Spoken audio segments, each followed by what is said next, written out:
Subscribe now and press the bell icon. Never miss an update. नमस्कार दोस्तों, स्वागत है आपका राष्ट्रीय ब्रांड यूट्यूब चैनल में। अगर आपको वीडियो अच्छी लगती है तो इस वीडियो को लाइक कीजिए, चैनल को सब्सक्राइब कीजिए, बेल आइकन को प्रेस करना ना भूलिएगा ताकि आपको इसी तरह की इंफॉर्मेटिव वीडियोस हर रोज मिलती रहे। दोस्तों, इस वीडियो को ज़्यादा से ज़्यादा अपने फ्रेंड्स एंड फैमिली के साथ शेयर कीजिएगा और अपने अपने ओपिनियन हमें कमेंट बॉक्स में बताना न भूलिएगा। दोस्तों, राष्ट्रीय ब्रांड के व्हाट्सएप और टेलीग्राम ग्रुप आप सभी के लिए अवेलेबल है। सो आप इस चैनल के अबाउट में जाकर फॉर्म फिल कर जुड़ सकते हैं हमारे व्हाट्सएप और टेलीग्राम ग्रुप में। फीमेल्स के लिए अलग से व्हाट्सएप ग्रुप अवेलेबल है, सो वो भी फॉर्म फिल कर हमारे व्हाट्सएप ग्रुप का हिस्सा बन सकती है। अब ज़्यादा देर ना करते हुए ले चलती हूँ आपको वीडियो की ओर। आशा करती हूँ आपको वीडियो पसंद आएगा।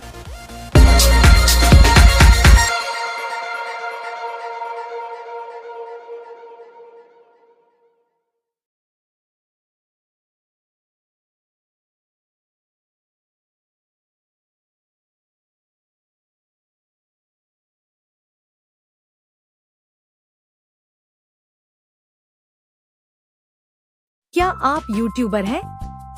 क्या आप अपने चैनल पर म्यूजिक, बैकग्राउंड म्यूजिक या साउंड इफेक्ट्स लगाते हैं? क्या बार बार आपके चैनल पर कॉपीराइट क्लेम, कॉपीराइट स्ट्राइक या डिलीट होने का खतरा बना रहता है? अब आपको घबराने की जरूरत नहीं। राष्ट्रीय ब्लाइंड टीम लेकर आई है खास ऑडियो लाइब्रेरी। सिर्फ 500 रुपए में इस लाइब्रेरी में आपको मिलेंगे लाइफ टाइम एक्सेस, अलग अलग कैटेगरी के background music, high quality sound effects, पूरी तरह कॉपीराइट फ्री कंटेंट। अब चैनल पर वीडियो बनाइए, मनपसंद म्यूजिक और इफेक्ट्स लगाइए। न कोई कॉपीराइट क्लेम, न कोई कॉपीराइट स्ट्राइक और न ही किसी तरह का चैनल डिलीट होने का डर। खरीदने के लिए अभी कॉल करें हमारे हेल्पलाइन नंबर पर +91 920532669। तो देर किस बात की, अभी संपर्क करें और पाएं 500 रुपए में ऑडियो लाइब्रेरी का फ्री लाइफ टाइम सब्सक्रिप्शन, सिर्फ राष्ट्रीय ब्लाइंड टीम के साथ। चलिए आज एक डीप डाइव करते हैं 8 दृष्टिबाधित लेखकों की दुनिया में। हाँ, लेकिन सिर्फ उनके संस्मरणों तक ही सीमित नहीं रहेंगे, है ना? बिल्कुल नहीं। हमारे पास जो स्रोत है वो दिखाता है कि कैसे समाज अक्सर इनकी आवाज को सिर्फ इनकी अक्षमता से जोड़ कर देखता है, खासकर लेखन के क्षेत्र में। तो आज का मिशन यही है कि हम इन अनुभवों की गहराई और जो विविधता है उसे समझें। सही बात है। और इसकी शुरुआत शायद हेलन केलर से करना सबसे अच्छा रहेगा। हाँ, उनकी पहली किताब स्टोरी ऑफ माई लाइफ तो बहुत मशहूर है, बहुत ज्यादा। लेकिन कुछ ही साल बाद उन्होंने the world I live in में काफी निराशा जाहिर की थी। अच्छा, किस बात पर? उन्हें इस बात से तकलीफ थी, मतलब कि संपादक और पाठक वो बस उनसे उनके अंधेपन और बहरेपन के बारे में ही सुनना चाहते थे। मतलब अगर वो किसी और विषय पर लिखना चाहें? हाँ, तो उन्हें लिखने नहीं दिया जाता था। उनका मानना था कि जब तक उन्हें मैं से हटकर, मतलब अपने व्यक्तिगत अनुभव से परे जाकर लिखने की आजादी नहीं मिलती, तब तक दुनिया एक तरह से अनबढ़ ही रहेगी। उन्हें लगता था उन्हें एक दायरे में बांध दिया गया है कि आप सिर्फ अपनी अक्षमता पर ही लिख सकती हैं। बिल्कुल। अगर वो राजनीति या दर्शन पर लिखना चाहें तो आवाज अनसुनी कर दी जाती थी। एक तरह की सेंसरशिप थी। ये तो बड़ी अजीब बात है कर्कवेलल ऐसी हस्ती के लिए भी। हाँ, पर ये सिर्फ केलर की कहानी नहीं है। स्रोत में और भी नाम है जो इस सोच को चुनौती देते हैं। जैसे जॉर्जिया क्लीगे। उनकी किताब साइट अनसीन का जिक्र है।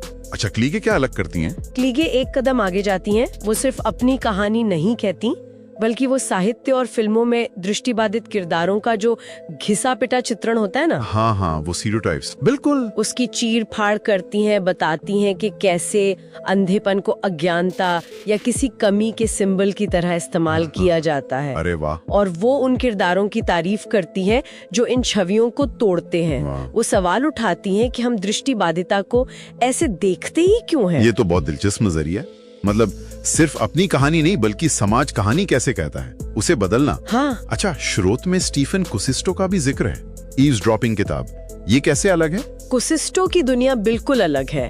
वो दिखाते हैं कि दुनिया को सिर्फ आंखों से नहीं जाना जाता। मतलब ईव्सड्रॉपिंग में वो हमें ध्वनि, स्पर्श, गंध की दुनिया में ले जाते हैं। वो बताते हैं कि अगर ध्यान से सुने तो दुनिया की एक पूरी अलग ही तस्वीर उभरती है। जिसे देखने वाले शायद मिस कर देते हैं। हाँ बिल्कुल, ये सिर्फ अंधे होने का अनुभव नहीं है, ये दुनिया को महसूस करने के दूसरे और उतने ही रिच तरीकों का एक तरह से जश्न है। संवेदी दुनिया कितनी गहरी हो सकती है ये दिखाते हैं। तो मतलब देखने से परे भी दुनिया को अनुभव किया जा सकता है, और गहराई से। बिल्कुल। फिर जेम्स टेड हिल का जिक्र है ब्लाइंड मैन्स ब्लफ। इनका अनुभव थोड़ा और जटिल लगता है ना। स्रोत कहता है कि वो दृष्टिबाधित न होने का नाटक करते थे। हाँ, हिल का संस्मरण जो है वो दृष्टि की जटिलता को बहुत अच्छे से पकड़ता है। वो कहते हैं कि दृष्टि बाधिता कोई ऑन ऑफ स्विच नहीं है। सही बात है, ये एक स्पेक्ट्रम है। हाँ, एक बहुरूपक दर्शक की तरह, जैसा वो कहते हैं। ब्लाइंड मैन्स ब्लफ में वो उस सामाजिक दबाव की बात करते हैं। दबाव? कैसा दबाव?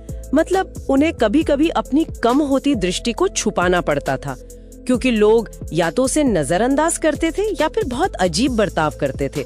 तो ये नाटक असल में समाज की जो असहजता है ना, उसे दिखाता है। अच्छा, ये उनकी अपनी इच्छा नहीं थी बल्कि समाज की वजह से था। हाँ, और यहीं वो दोहरे बोझ वाली बात भी आती है। हाँ। लॉरी रूबिन का उदाहरण है स्रोत में, जो ओपेरा सिंगर है। हाँ। उन्हें सुपर वुमन क्यों बनना पड़ा? ये दोहरा बोझ ये कई विकलांग कलाकारों को उठाना पड़ता है।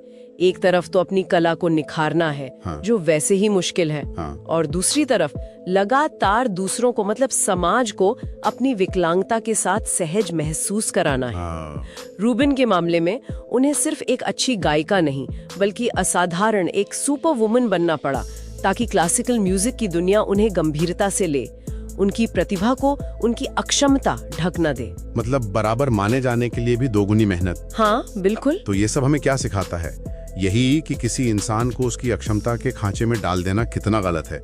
हम कितनी गहराई खो देते हैं। हाँ, चाहे वो केलर का दुनिया पर लिखने का संघर्ष हो या क्लीजे की सांस्कृतिक आलोचना, या कुसिस्टों का वो संवेदी अनुभव, या हिल की बताई सामाजिक जटिलताएं। हाँ, और स्रोत भारत की प्रतिभाओं का भी जिक्र करता है कि कैसे संकीर्ण सोच ने कई आवाजों को उभरने नहीं दिया। हालांकि जिन्होंने बाधाएं तोड़ी उनका योगदान बहुत महत्वपूर्ण रहा। बिल्कुल। तो अंत में सवाल यही उठता है, हाँ, कि अगर समाज इन लेखकों को सिर्फ दृष्टि बाधित लेखक की तरह ना देखे, अगर हम उनके विचारों की इस विविधता को, क्लीगे की आलोचना, कुसिस्टो की संवेदी दुनिया, हिल की सामाजिक समझ, इन सबको सच में सुने और महत्व दें, तो क्या होगा? तो क्या हमारी धारणाएं बदलेंगी नहीं? क्या हम दुनिया को ही शायद ज्यादा गहराई से देखना और समझना शुरू नहीं कर देंगे? सोचने वाली बात है ना।